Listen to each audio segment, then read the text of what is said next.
Welcome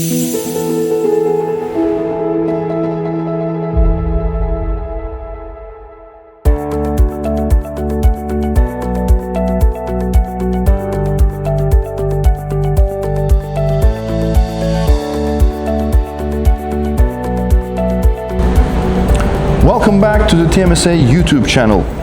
In our ongoing series about the future of education, we've been talking about innovation, access, and opportunity, especially with our upcoming virtual school. Today, we're taking a step back to look at the bigger picture of public education and the role charter schools play in shaping it. I'm joined by someone who's been at the forefront of this movement in North Carolina, Dave Machado, the Executive Director of NC Coalition Public Charter Schools. Dave, thank you so much for being here. Thank you for inviting me. My pleasure. So let's just go back how it all started. The charter school movement have grown significantly over the years. What need were they originally created to address in public education?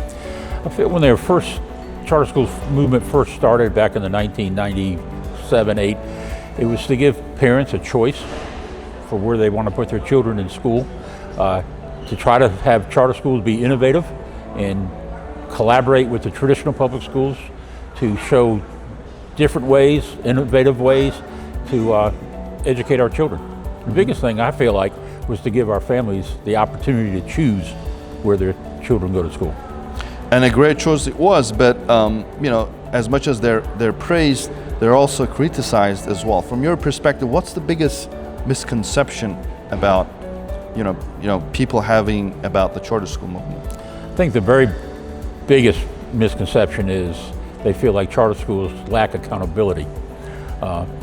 And then the second one is that we're taking their money. Accountability, I think charter schools have even more accountability than a traditional public school for two reasons.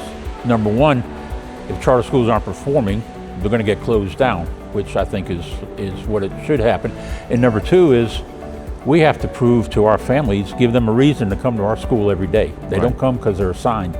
So we have to make sure our families are happy with the education they're getting, and so they'll keep bringing their children here.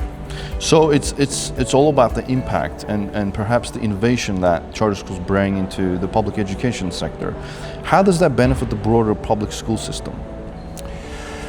People in education say rising tides raise all boats, and I think that if charter schools do well, a lot of things happen. Number one is people want to see what's going on at this school. Why is there so much interest?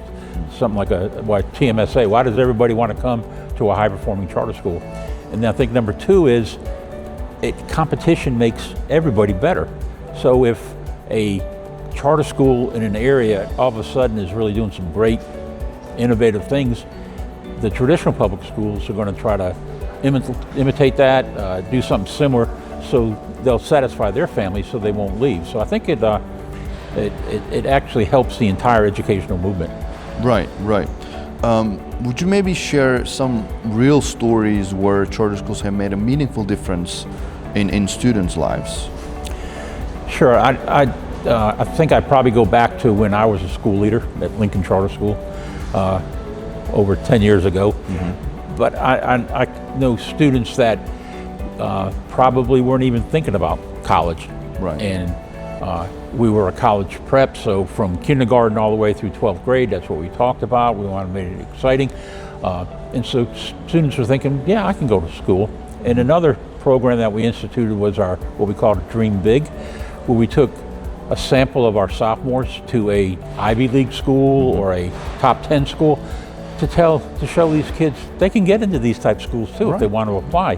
And then particularly all college prep schools, we do such a good job focusing on making sure they're building their resume to get them into the college that they want to get into. So I think that's probably the biggest impact I've seen. Right. Obviously, they had some, obstacles along the way, like funding. We talk about that all the time. What has been, you think, the hardest moment for charter schools in North Carolina, and how did you overcome it, or how they can overcome it? I think funding is always a challenge, but as I've said over the years, we knew what the rules were going in. We knew that we were not going to get dollar for dollar. So let's be more efficient with the dollars that we do get. So I think that it's not the amount of money, it's prioritizing the money. And I think charter schools have proven you can do a lot more with less. You can build a beautiful building like this less by using other ways to build it, such as design build method, things like that. I'm seeing a lot of traditional schools do the same. When people are faced with problems, and in an environment like this especially, they sometimes give up. Have you ever doubted the movement at any point in your career? No, I have not. You just can see the thirst for high quality charter schools. Even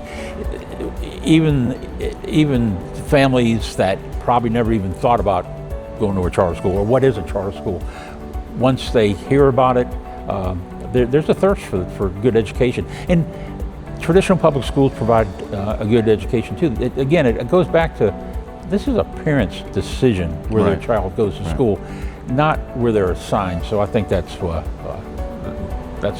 makes this movement so exciting and still such a demand to go. Right. So let's just kind of maybe shift the conversation towards your personal journey, and you've been deeply involved in it for years. What first drew you to charter schools and education advocacy? That's a very interesting story. I was in private business, and when we lived in Lincoln County, and when Lincoln Charter School first started forming and going through the application process, they had information sessions, and my wife started going to those sessions, and I had no interest in it. I said, honey, if you want to go, that's fine. I said, I'm happy with the education our son got. My daughter was in 4th grade at the time, and so she started going to the meetings. I never went to a meeting. Well, we got into Lincoln Charter School, and she said that God is telling us that's where we need to go. So I said, okay, God, can't argue with that. So we put her in Lincoln Charter School. I got involved on the board, became a member of the board, and then next thing I know, I had sold the business that I owned. I was off the board, and the board chair called me and said, what are you doing now, Dave? And I said, looking for a job. And he said, would you run Lincoln Charter School on an interim basis until we found somebody? Wow. I said, oh yeah, I'd love to do that, because I knew what the board wanted. I knew how the school should have been run. So I did that, and I eventually became executive director, and then that led me to the Office of Charter School.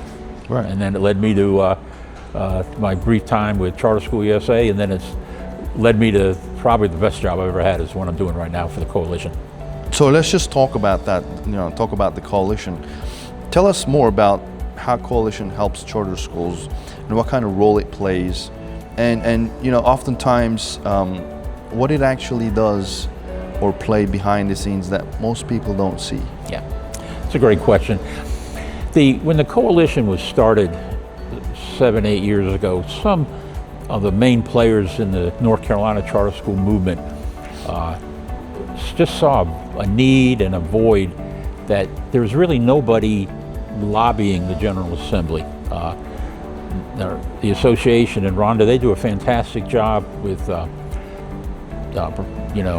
professional development and that sort of thing, but they really weren't lobbying as much as, so the coalition was started. We're a 501c6 nonprofit, which allows us to spend the majority of our funds on lobbying and advocating. So because that was a void, the coalition saw the need and started and got some really great schools involved, got some great people involved. Of course, Linda Lynn Cacadelis was the original director, did a fantastic job. And so now that is our main mission, is to advocate for fair funding and charter autonomy. We want to keep the flexibility and regulatory creep off our schools so you can truly do what is innovative. So, and to answer your question, what do we do that people might not be aware of? Some of the things that have happened over the last couple years, when Obviously, the Charter School Review Board was a huge victory, where now they're the authorizer and the state board is the appellate. With that's allowed charter experts who sit on the review board to make good decisions based on facts that they know. They're charter leaders. You get your application approved quicker, so you can start. Even things that have happened recently, like the sub-campus movement, I don't think that would have happened had the State Board of Ed had been the authorizer. I think the Charter School Review Board saw what a great opportunity for good schools to expand into other locations to give these families a high-quality choice. So, and then right now, we're working on behind the scenes on EC funding.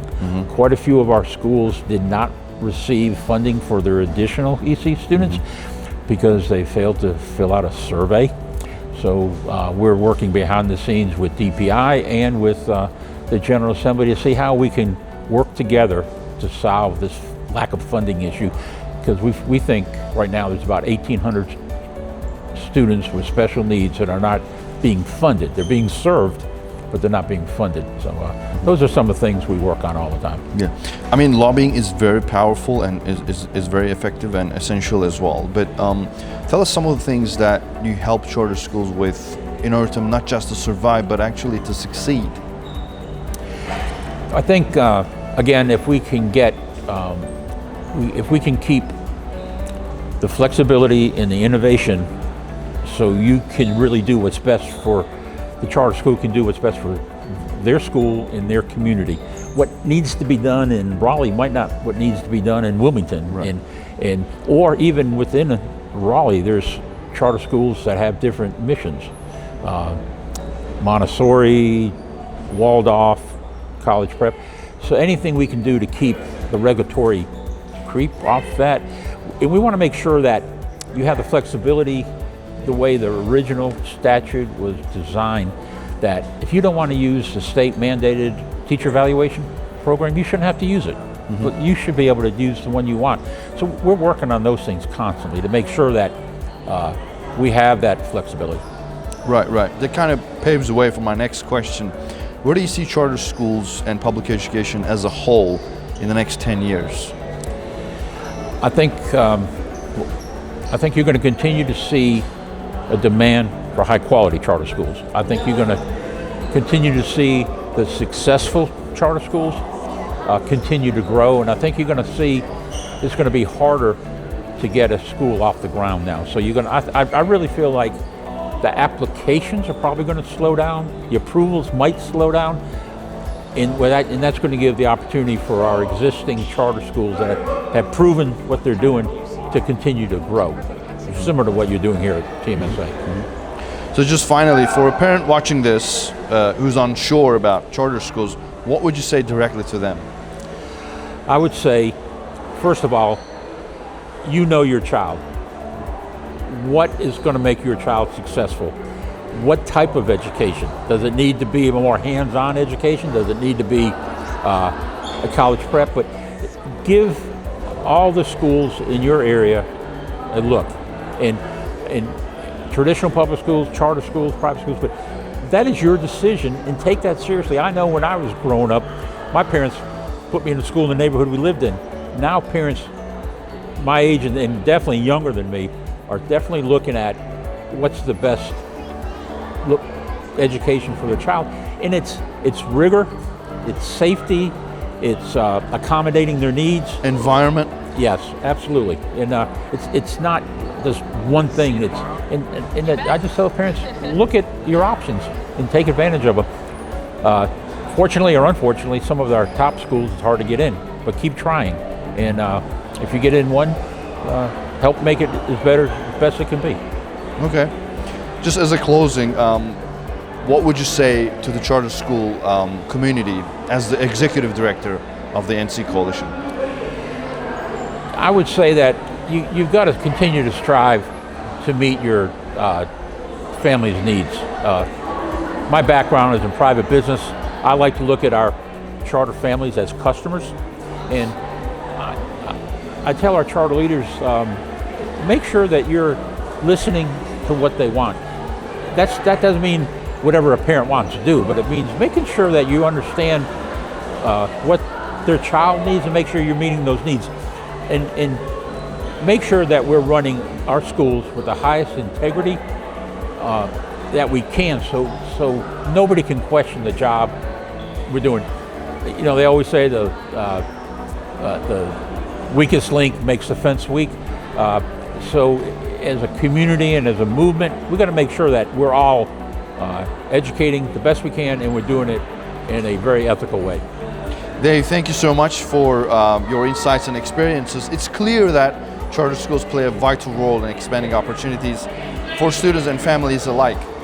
And thank you to our viewers for joining us in this important conversation about the future of education. If you enjoyed this interview, don't forget to like, subscribe, and stay tuned for more conversations like this right here on the TMSA YouTube channel. Until next time, see you then.